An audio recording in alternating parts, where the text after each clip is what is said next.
Si los creyentes en Torá han sucumbido a creer que Jesús, que el Mesías, fue un fariseo, pues cuánto no más gente atea que no se ha dedicado jamás en su vida a leer Biblia y a contrastarla.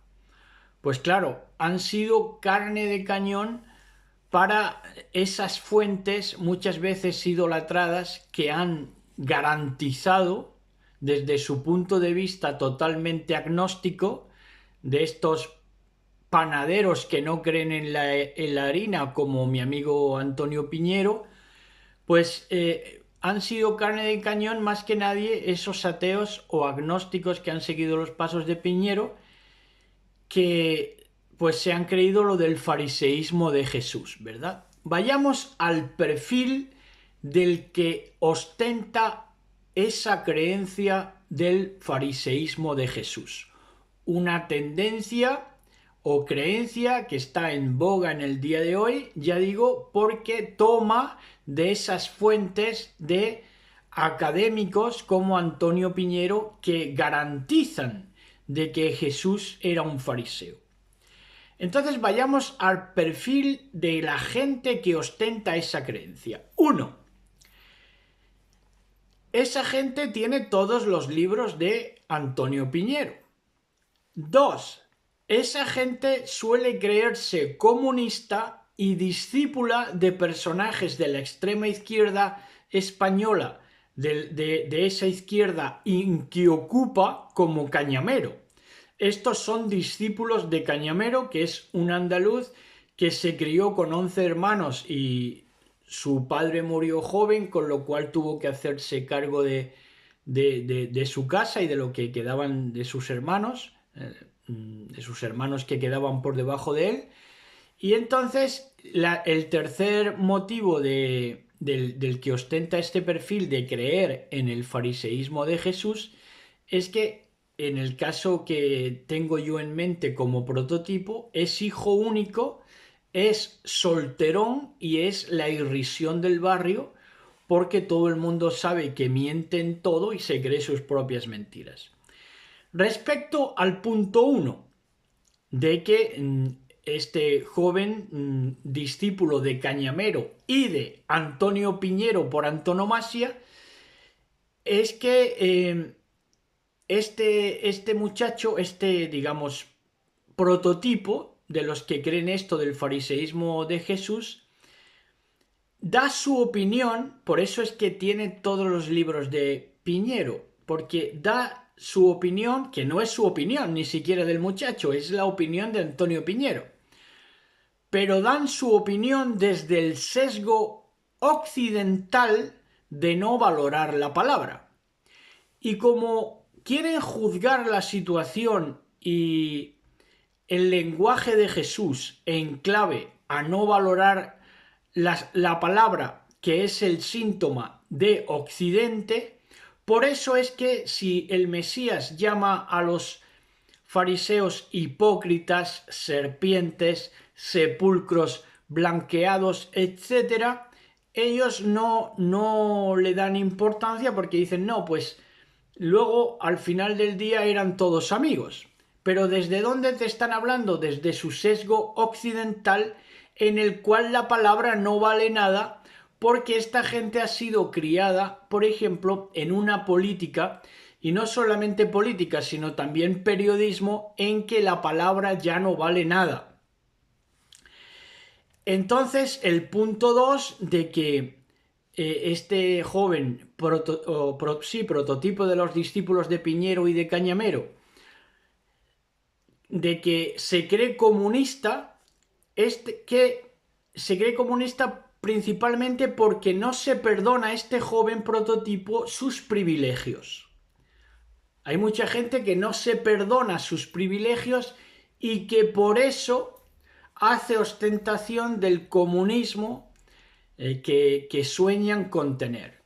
Sueñan con ser comunistas, pero en la práctica son unos privilegiados y reverencian al que ocupa Cañamero, ya con 70 años, que ya he explicado que se ha dedicado a hacer acometidas, asaltos a casas, por lo cual ha sido procesado e encarcelado incluso a veces, porque tiene una problemática viene de una problemática, este hombre ya de 70 años, cañamero, viene de una problemática de familia numerosa, y entonces se han tenido que hacer valer y defender los derechos de las familias numerosas precisamente con actos como esto de los inquiocupas. Ahora, eso ya no tiene parangón con nuestra generación, principalmente porque a nuestra generación no se le ocurriría nunca tener 11 hijos, a como está la vida. Entonces, esto forma parte de otras realidades de otra época.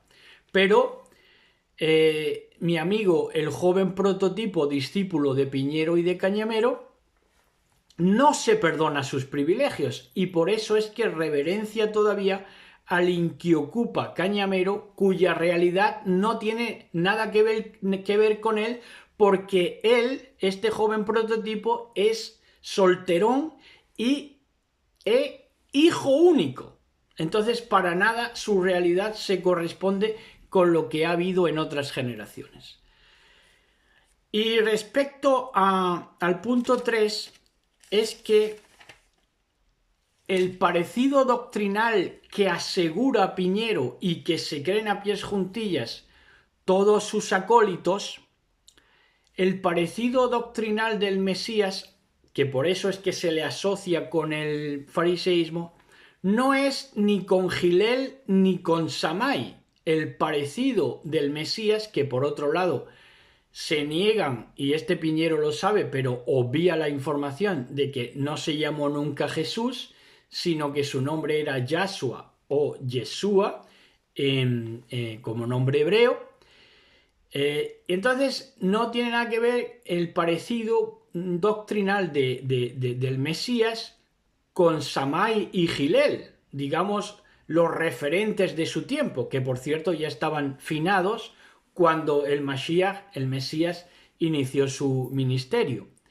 Pero no se adhiere a ellos doctrinalmente, ni mucho menos. Con lo que se adhiere el Mesías es con la Torá que estudiaron Gilel y Samai. Eso sí, ahí sí hay un parecido, porque supuestamente iban a partir de lo mismo, que es el estudio de la Torá.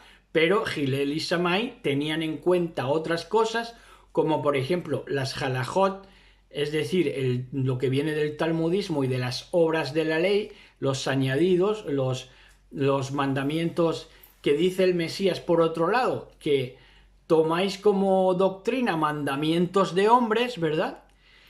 Y entonces, de que el Mesías no tiene su parentesco espiritual, digamos, con Gilel y Samai, ni mucho menos con el fariseísmo de estos, es que Gamaliel, que se le asocia a Gamaliel con la escuela de Gilel, si no me equivoco, a este Gamaliel y a Nicodemo y José de Arimatea incluso fueron parte de esos fariseos y saduceos del tiempo del Mesías. Pero estos, tanto Gamaliel como Nicodemo como José de Arimatea, que posiblemente sí estuvieran adscritos a las escuelas de Gilel o de Samai, le siguieron al Mesías a distancia. Ahora, cabe preguntarse por qué, si el Mesías dijo lo mismo que habían dicho Gilel y Samai, Gamaliel, Nicodemo o José de Arimatea tuvieran que tomar distancia con el Mesías y no ser discípulos abiertamente. ¿Por qué pasó esto? Por la ruptura con la tradición que significó el Mashiach, el Mesías, conocido como Jesús. Representó inequívocamente una ruptura con la tradición, y esta tradición, formaban parte de esta tradición el fariseísmo, sin duda alguna, y formó parte este Gilel y este Samai de esa tradición, y por eso es que cuando fueron a seguir al Mesías se tuvieron que tomar distancia, porque no se permitieron a ellos mismos seguirlo abiertamente, porque significaba una ruptura con todas las escuelas anteriores, de Hillel, de Shammai y de los seguidores del Talmud y de las halajot, de las leyes rabínicas.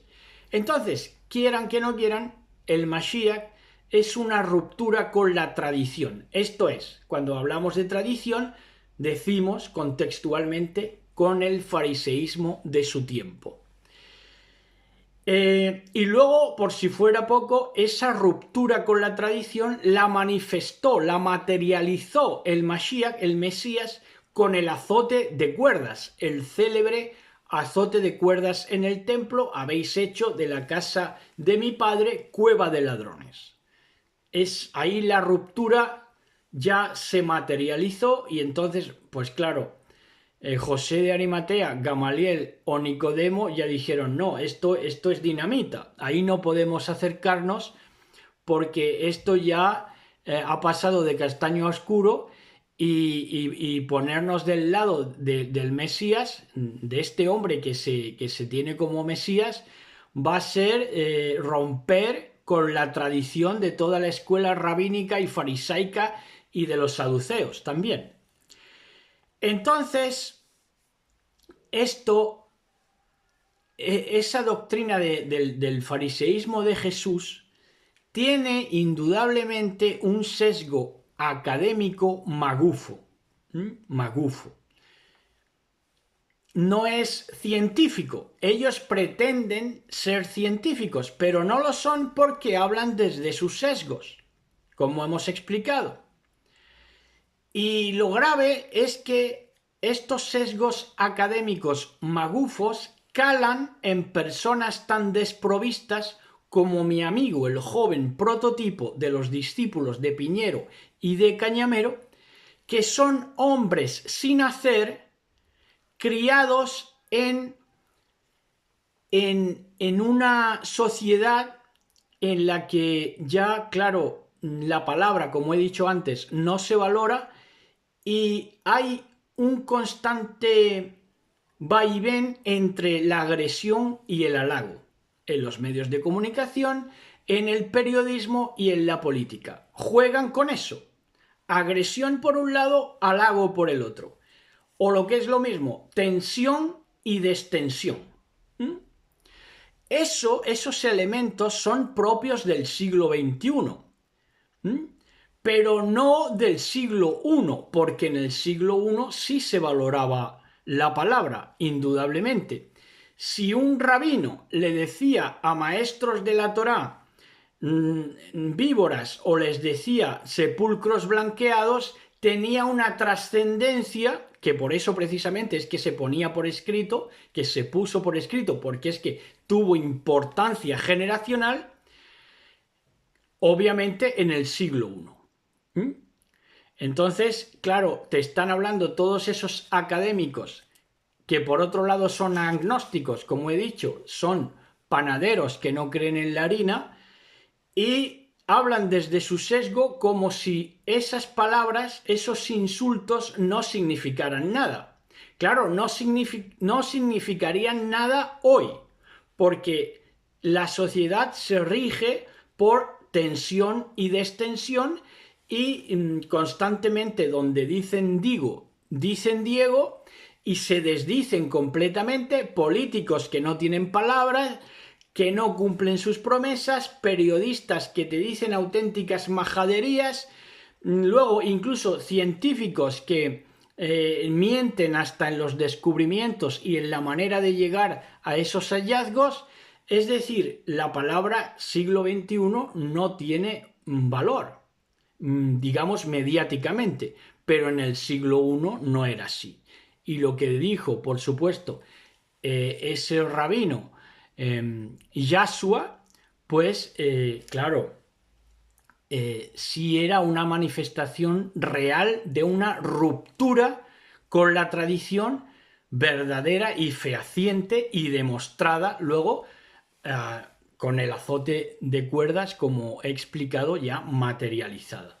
Pero nada tenía que ver, o poco tenía que ver, con la tradición de Hillel, de Shammai y de los fariseos, porque si tenían algo en común es que estudiaban la Torá, pero por supuesto el Mashiach se encargó de distanciarse y luego también los discípulos, porque luego, por ejemplo, llega el apóstol Pablo, Shaul, y dice, todo lo tengo por basura. ¿Qué era lo que tenía por basura? Pues indudablemente toda esa tradición que, que hacía separación de la gente, estuviera circuncisa o incircuncisa, y hacía separación de la gente porque siguieran unas leyes meramente morales y no conforme a la Torá, sino añadiendo mandamientos. Y entonces, pues, por supuesto que rompió con esa tradición y luego es que encima, pues, como manifestó el Mashiach, habían hecho de la casa de oración cueva de ladrones, un comercio, ¿verdad? Y por eso es que, claro, ya el Mashiach se tuvo que distanciar de esa generación para volver a apuntar, volver a rediccionar, eh, ¿cómo se dice? Sí, mm, volver al camino a la gente, ¿verdad? A las ovejitas que quisieran escucharla desde tiempos de los discípulos en adelante. Escuchar esa verdad y escuchar al Mashiach. Y por eso es que hace ese rediccionamiento al blanco, a donde estaba señalado desde antiguo, preguntad por las sendas antiguas, eh, y ahí estaba la Torá, ¿verdad? Para alumbrar el entendimiento. Entonces, pues, fuera de sesgos, esta es la verdad y esta es, pues, la auténtica verdad del fariseísmo de Jesús. ¿Cómo fue el fariseísmo de Jesús? Inexistente.